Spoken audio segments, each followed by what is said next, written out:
Hey everybody, G4 Video 5 here, and welcome back to some more Grand Theft Auto 3. In this part, we will be completing Donald Love's missions. Thank you for retrieving those packages, but they were only a decoy. Sorry about that, but that's sometimes the way in business. My real objective was hidden on the plane all along. Unfortunately, the port authorities seized the plane and were stripping it down until I intervened at great personal expense. Cross the bridge to Shoreside, Vale and go to Francis International Airport. I've paid off the officials. My property will be waiting for you at the customs hangar in the aircraft fuselage. Ooh, so it seems things are getting pretty serious. I mean, Donald Love is wearing a suit. You know, it's quite the contrast from his Liberty Campus sweatshirt he was wearing before. So, you know, no more sweaty pits for him. And, you know, I've got to say, that's a nice suit he's wearing, too. But, you know, it seems that those packages we ended up collecting during the mission of Drop in the Ocean were just decoy packages, as the actual package that Donald wants his hands all over is located on the dodo plane that was dropping those decoy packages. And something that's a pretty cool little attention to detail type of thing is that if you were to have followed that dodo plane after it drops off those decoy packages during that mission, then it would actually land over here at Francis International Airport in the hangar that we're going to during this mission. And it's like they didn't have to do that. They could have just had that thing drop off those decoy packages and then fly off into the endless abyss of Liberty City's oceans, but instead they gave it an actual route and destination beyond just where it ends up dropping those packages off at. So that's pretty cool. You get that little element of continuity. But things won't be so fine and dandy during this mission, though, as it seems that, you know, even though Donald Love ended up paying off the feds here as they were trying to get their hands on this package here, we have the Colombian cartel interfering with this business going on. So I moved from a left to right motion as there was a Colombian cartel gang member on the left side that had an M16, and I don't want that guy spraying that all over my face. It's disgusting, and it would quickly damage my vehicle. So, you know, I'd rather take out that guy first before moving on to the other ones who have AK-47s and Uzis. So once those Colombian cartel gang members are taken care of, you can go into the dodo, and you'll see that there is no package inside of the dodo plane. So, by using context clues, we can see that the company name on that van that's parked outside of the hangar is Panlantic Construction, and you know, we can kind of assume that the Colombian cartel took the package back on over to this construction site that's located within their territory. Now, something that's pretty cool about those Port Authority workers that are lying there dead on the ground is that they're actually put into the game as objects rather than as normal pedestrians like those Colombian cartel gang members, because when those gang members ended up dying, they despawned like normal. But the Port Authority workers are put into the game as an object, so that way they don't end up despawning, and they can also have these unique death poses and more details put into what they look like. It's pretty cool stuff. Speaking of cool stuff, I did this little trick here to get past all these Colombian cartel gang members.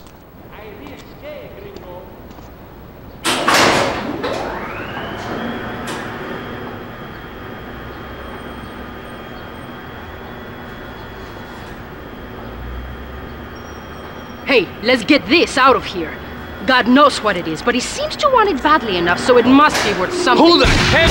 You! Hey, take it easy, amigo. No es nada, no es nada. I left you pouring your heart out into the gutter! Hey, don't shoot, amigo. No problem. We all friends. Here, Don't be such take a this. pussy! Hey, we got no choice, baby. You always got a choice, you dumb bastard. I'm sorry about the crazy bitch, man. They're all the same, please. Por favor. So, the whore got away. But you've done me a favor. You're not the only one that has a score to settle with the cartel. This worm killed my brother. I never killed no Yakuza. Liar! We all saw the cartel assassin. We are going to hunt down and kill all you Colombian dogs. I'll be operating on our friend here to extract information and a little pleasure. You, drop by later. I'm sure I'll require your services. Please, amigo. Don't leave me here with her, man. She's psycho, chico, man. Please, amigo. Hey, amigo. Amigo. So lots of interesting things going on during that cutscene. You have Catalina and Miguel at the start talking about how he, as in Donald Love, wants this package badly enough to where it must hold some kind of value, and I'd imagine that their plan was to extort money from Donald Love in exchange for that briefcase, and we kind of have this Pulp Fiction scenario playing out. We never end up finding out what's inside of this briefcase. You know, for all we know, Donald Love has a fetish for golden light bulbs. I mean, you know, it's really up to interpretation at this point.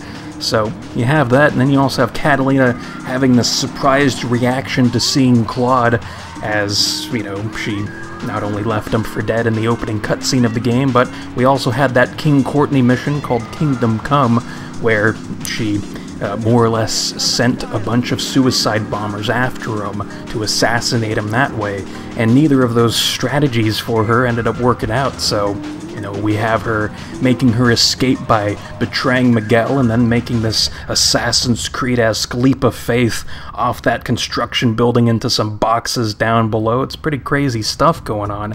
And then Azuka coming out of nowhere with those Yakuza gang members, and well, now she's having some fun with Miguel up there to satisfy her sexual thrills.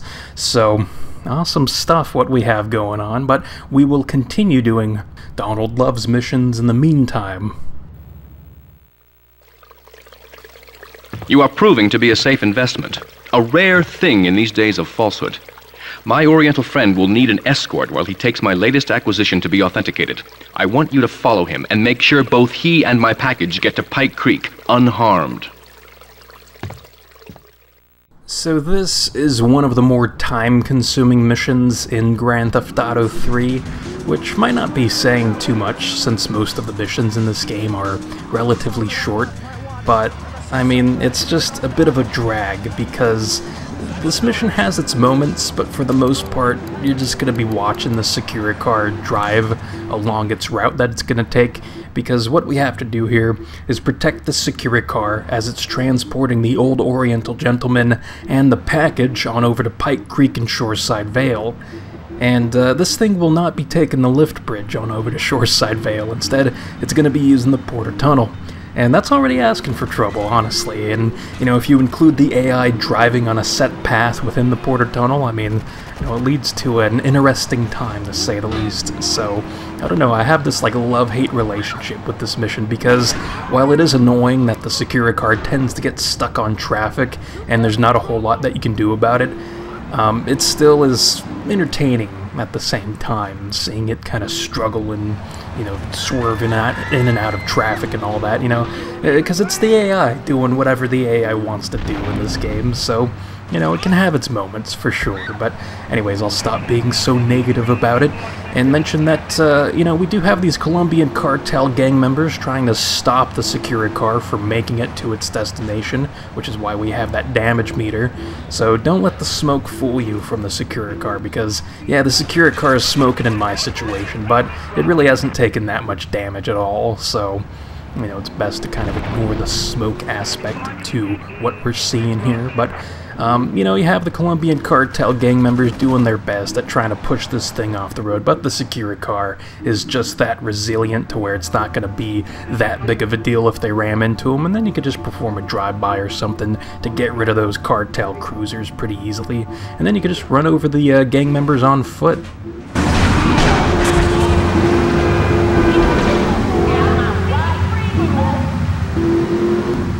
So I don't know what the hell all that was back there. I guess that police car got spooked by the Colombian cartel gang members, so yeah, it was very weird. But, you know, something you can do when the Securicar gets stuck on traffic is you can perform a drive-by on the vehicle it's stuck on. Like back there, I shot at the red Banshee and the blue Kuruma, and they just got the hell out of there. But you get a situation like this with the taxi, and he wasn't fazed by those Uzi bullets at all. So there was also the orange Kuruma when I first got into the Porter Tunnel, who, you know, was pretty set on not moving any faster than it was. So you get situations like that too, where even when you do try spooking the other drivers to get them the hell out of the way, it doesn't really end up working. So and, you know, it just kind of leads to the entertainment, I suppose, and you get moments like this with the Securicar where it's just driving off the road for no reason, just slamming into that side. Like, what's it thinking right there, you know? What the hell's going on? It doesn't make any sense, but at the same time, I'm kind of a fan of it, because it leads to funny moments. Now, thankfully, you can see that Colombian cartel cruiser exploded right next to that Securicar, but it didn't cause any extra damage outside of when it ended up hitting it. So that's something that they did during this mission, where they flicked off that switch that exploded vehicles won't cause damage to the Securicar. So that's pretty fine and dandy, and then you get another moment here where it's like driving into a wall, even though the garage is right there, so I don't know what is going on, but thankfully it unstuck itself, and I suppose in moments where it does get stuck, you could probably just kind of like push it out of the way or something with a heavier vehicle, since the Banshee's pretty light. But you could probably steal a vehicle and then push it, and then it'll kind of correct itself from there. But anyways, I'm just glad that's over, and we can move on to the next mission. A lesson in business, my friend. If you have a unique commodity, the world and his wife will try to wrestle it from your grasp, even if they have little understanding as to its true value. SWAT teams have cordoned off the area around my associate in the package. Get over there, pick up the van, and act as a decoy. Keep them busy, and he should make good his escape. Yeah, it looks like Donald's getting all comfy again, putting on a sweatshirt and sweatpants, cooking up some ball soup again.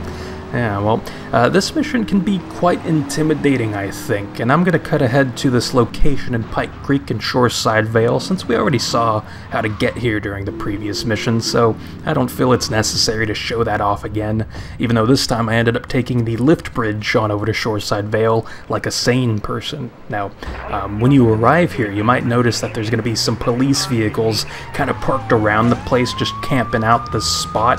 So your objective here is to enter the Securicar and take the police attention and push it somewhere else. And, you know, it's quite the task, because you're given the Securicar, which is a fairly slow vehicle, a bit resilient, sure, but, you know, you won't be out speeding too many vehicles on the road chasing after you. So, you know, you have that going on. You have 6 wanted level stars, so there's really nowhere to hide from these police vehicles. They're going to chase after you if it's the last thing they do, so you know, you have that going on. You have a timer. You have 3 minutes that you have to consume before you end up passing this mission, and you have a damage meter to kind of show you how much health the Securicar has, and if you have to watch yourself or not. So I suppose a way to kind of ease the process of completing this mission is to head on over to Francis International Airport and just kind of drive back and forth on the runways, since you're very likely not going to get a police vehicle to spawn out here. Unless you get like really close to these roads that I'm currently driving on, then yeah, you might have 1 or 2 pop out, but if you stick to these runways that I'm currently on now, and just drive back and forth on it, then you should be fine. You might have to worry about the helicopter that's kind of flying around, because that will shoot at you from time to time. So it's definitely the better option and safer option compared to driving on the streets of Shoreside, Vale, or Staunton Island, where a lot of vehicles can gang up on you at once, compared to the non-existent amount of police vehicles that you'll find at Francis International.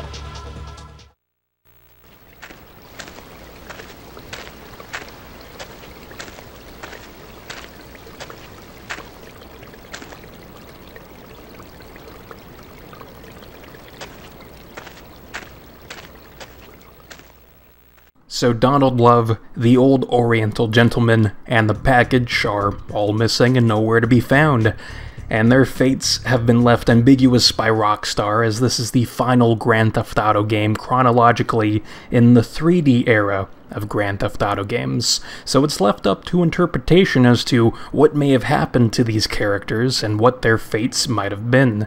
So, very crazy stuff there.